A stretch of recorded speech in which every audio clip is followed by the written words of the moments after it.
अर्घाखाँचीको प्रख्यात सुपा दौराली मन्दिर। सुपा दौराली देवीको मूर्ति पहिले बेसी बेला पहाडको फेदी अर्थात् सुपा खोलाको भिरमा रहेको थियो। त्यस बेला शिलालाई सुपा दौराली देवी माने, विशेष गरी त्यस भेगका लाहुरीहरू आवत जावत गर्दा उक्त देवीलाई दक्षिणा मात्र चढाइदिने गरिन्थ्यो। त्यस देवीमा त्यति बेला कुनै पनि किसिमको पूजा अर्चना गर्ने चलन थिएन। हाल सुपा दौराली देवीको मन्दिर शीत गंगा नगरपालिका 2 र सन्धि खर्क नगरपालिका 7 को सिमाना सुपा दौरालीमा पर्दछ।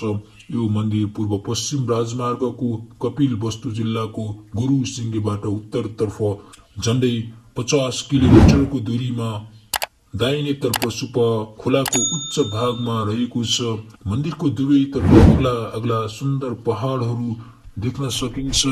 यो मन्दिर समुद्र सतहबाट 4500 फिटको उचाइमा रहेको छ। यो मन्दिरको निर्माण विक्रम सम्वत 1600 साल खाँचीका राजा विश्वपाल शाहकी छोरी सुवर्ण कुमारीको नाउँमा निर्माण गर्न लगाई देवी भगवतीलाई स्थापना गरिएको कुरा उल्लेख गरिएको छ।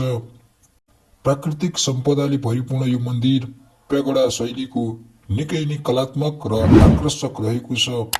यस मन्दिरमा सुपा दौराली देवी लगायत गणेश, नवदुर्गा, महाकाली, महालक्ष्मी, शिव लगायत विभिन्न देवी देवताहरूको मूर्ति समेत रहेको छ।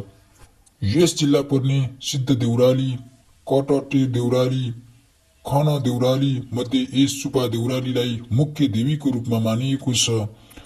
प्राचीन कालमा मनले चिताएको कुरा पूरा गर्न एक युवकले आफू लाहुरे हुन सुपा दौराली देवीलाई भाकल गरेको र मनोकामना पूरा भएपछि बिदामा घर फर्कँदा भाकल नचढाई देवीको बाटो छली भाग्न खोज्दा ती युवकको मृत्यु भएछ।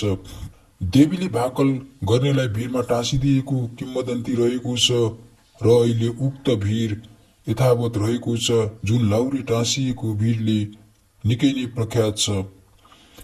ब्राह्मण मैतिराज घिमिरेका अनुसार यस मन्दिरमा नित्य पूजा हुने गर्दछ।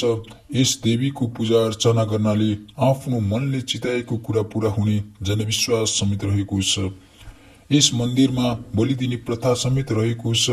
औँसी, श्री पञ्चमी, ऋषि पञ्चमी, कृष्ण जन्माष्टमी, एकादशी, रामनवमी र अक्षय तृतीयाका दिन पनि बलि चढाइँदैन।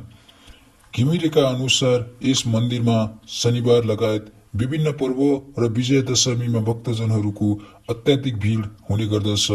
यस देवीको पूजा अर्चना गर्न नेपाल लगायत विभिन्न देशहरूबाट समेत भक्तजनहरू आउने गर्दछन्। प्राकृतिक सौन्दर्यताले भरिपूर्ण यस पर्यटकीय स्थल पर्यटकीय दृष्टिकोणले निकै नै महत्त्वपूर्ण समेत रहेको छ। पर्यटकहरूले दृश्यावलोकन गर्नका लागि पहाडको उच्च भागमा सस्पेन्सन ब्रिज डिभिजन कार्यालयले